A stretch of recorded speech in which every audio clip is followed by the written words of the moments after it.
Welcome to DC channel. எங்கள் வீட்டில் விளைஞ்ச பூசணிக்காய் தாங்க இது.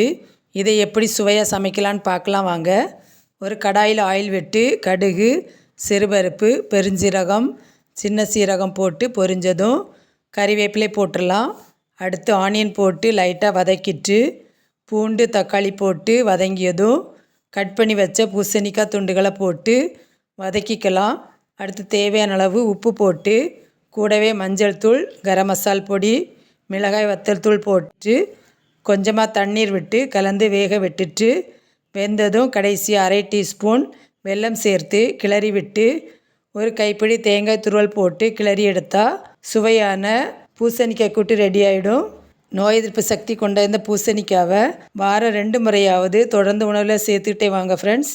என்னோடய சேனலை புதுசாக பார்க்குறவங்க ப்ளீஸ் சப்ஸ்கிரைப் பண்ணிக்கோங்க. என்னோடய சப்ஸ்கிரைபர்ஸ் அனைவருக்கும் நன்றி. தேங்க்ஸ் ஃபார் வாட்சிங்.